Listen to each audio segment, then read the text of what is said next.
দীর্ঘ অনেক বছর পর নতুন কমিটি পেতে যাচ্ছে কক্সবাজার জেলা ছাত্রদল। ইতোমধ্যে বর্তমান কমিটি বিলুপ্ত ঘোষণা করেছেন কেন্দ্রীয় নেতৃবৃন্দ। এরপর থেকে শুরু হয় নতুন কমিটি গঠনের প্রক্রিয়া। সমান তালে চলছে সভাপতি, সাধারণ সম্পাদক পদে সম্ভাব্য প্রার্থীদের দৌড়ঝাঁপ। রাজনীতির মাঠে চলছে আলোচনা, কেউ কারো অবস্থানেই দমতে রাজি নয়। সম্ভাব্য প্রার্থীদের অতীত কর্মকাণ্ডের চুলছেঁড়া বিশ্লেষণ করছেন তৃণমূলের নেতাকর্মীরা। রাজনীতির দাবায় জিতবে কোন দাবাড়ু, কে ভাগিয়ে আনবেন কোন পথ, দেখতে উৎসুক তৃণমূল। তবে দলের দুঃসময়কালে যারা মাঠে ছিল, জেল জুলুম ও ত্যাগ স্বীকার করেছে, তাদেরকে মূল্যায়ন করবে হাইকমান্ড। জেলা ছাত্রদলের সভাপতি, সাধারণ সম্পাদক পদ প্রত্যাশীদের সন্ধান করেছে সিবিএন। এ পর্যন্ত 6 জন রয়েছেন আলোচনার শীর্ষে। এতে সভাপতি পদে 4 জন ও সাধারণ সম্পাদক প্রার্থী 2 জন। প্রথমে রয়েছেন ছাত্রদলের তৃণমূল পর্যায়ে পরিচিত নাম ফাহিমুর রহমান। গত কমিটির সাধারণ সম্পাদক থাকলেও এবার তিনি সভাপতির আলোচনায় রয়েছেন। কর্মী বান্ধব নেতা ও তীব্র প্রতিবাদী হিসেবে তার সুনাম রয়েছে। কারা নির্যাতিত ছাত্রদল নেতা ফাহিমকে সভাপতি হিসেবে নিরাপদ মনে করছে নেতাকর্মীরা। বিগত আন্দোলন সংগ্রামে তো কেউ পরিচয় দিতে পারতো না। যখন পরিচয় গোপন রেখে অনেক সংগঠনকে দেখেছি, তারা কখনো নিজেদেরকে পরিচয় দিয়ে রাজনীতি করেছে বলে দেখিনি অনেক ছাত্র সংগঠন। তখন আমরা সগৌরবে নিজেদেরকে পরিচয় দিয়ে এই স্বৈরাচার ফ্যাসিস্ট হাসিনার বিরুদ্ধে রাজপথে গণতন্ত্র রক্ষার জন্য কাজ করে গেছি।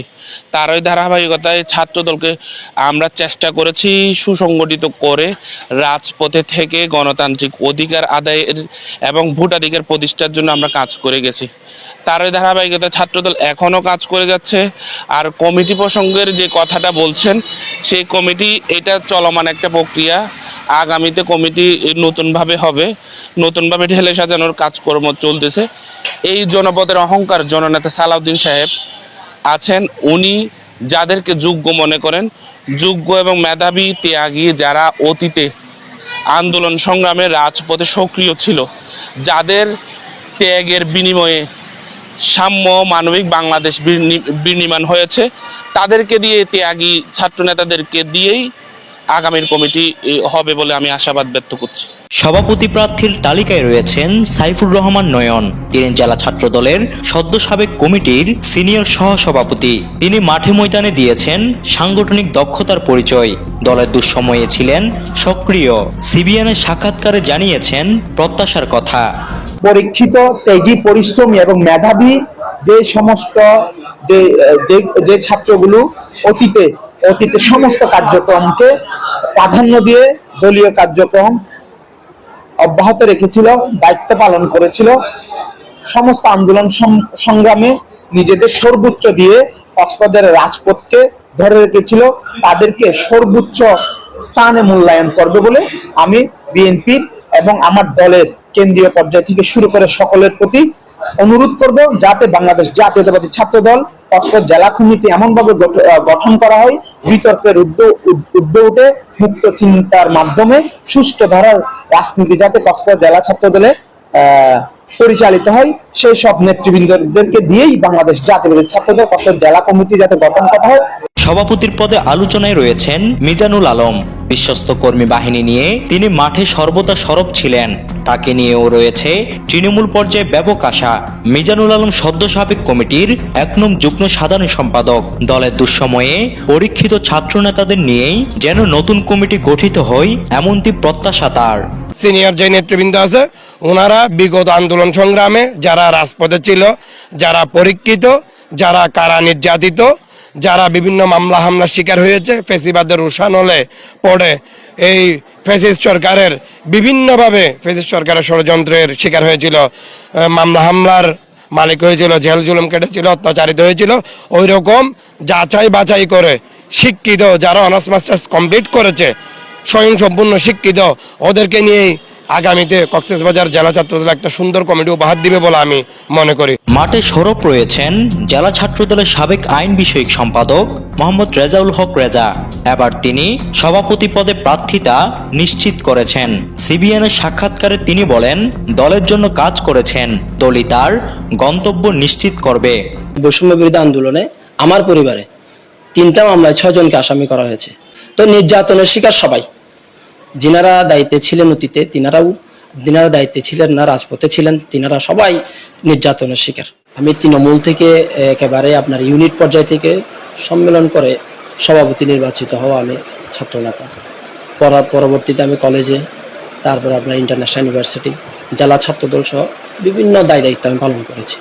সে সুবাদে আমাদের তো অবশ্যই ছাত্র নেতা হিসেবে সবার তো একটা আকাঙ্ক্ষা থাকে, তো সে সুবাদে আমারও একটা আকাঙ্ক্ষা আছে। সেই আকাঙ্ক্ষার জায়গা থেকে আমি আমার সর্বোচ্চটুকু দিয়ে চেষ্টা চালিয়ে যাচ্ছি। এখন বাকি সিদ্ধান্তটা নেবে আমাদের জেলা এবং আমাদের যারা কেন্দ্রীয় নীতি নির্ধারণী আছে ছাত্রদলের, তিনারা নেবেন। সাধারণ সম্পাদক প্রার্থী আবু বক্কর সিদ্দিক রয়েছেন শক্ত অবস্থানে। নিজের বিশাল কর্মী সমর্থক নিয়ে নিয়মিত অংশগ্রহণ করে যাচ্ছেন সকল কর্মসূচিতে। ছিলেন সদর উপজেলা ছাত্র দলের সাবেক ভারপ্রাপ্ত আহ্বায়ক। সাক্ষাৎকারে জানিয়েছেন, বিএনপি ঘোষিত সকল কর্মসূচি পালন ও দুঃসময়ে দলের পাশে থাকা ছাত্রনেতাদের যেন আগামীর কমিটিতে মূল্যায়ন করা হয়, এমনই প্রত্যাশা তার। আমরা আশা রাখি যারা আন্দোলনের সর্বোচ্চ দিয়ে আন্দোলন সফল করেছিল তাদেরকে আগামী জেলা ছাত্রদল কমিটিতে মূল্যায়ন করা হবে। একটা কমিটি যখন গঠন করা হয়, গঠনের আগে অনেক সুবিধাভোগীরা এসে মানে রাজপথে আমরা ত্যাগেছিলাম, অনেক ত্যাগের কথা বলে, কিন্তু নেতারা সবটুকু জানে যে কারাই আসলে আন্দোলন সফল করেছিল, কারা রাজপথে মিছিল মিটিং করতো এবং কারাই ছাত্র দলের পতাকা তলে এসে প্রকৃত ছাত্রদেরকে নিয়ে রাজপথে আন্দোলন সংগ্রাম করেছিল।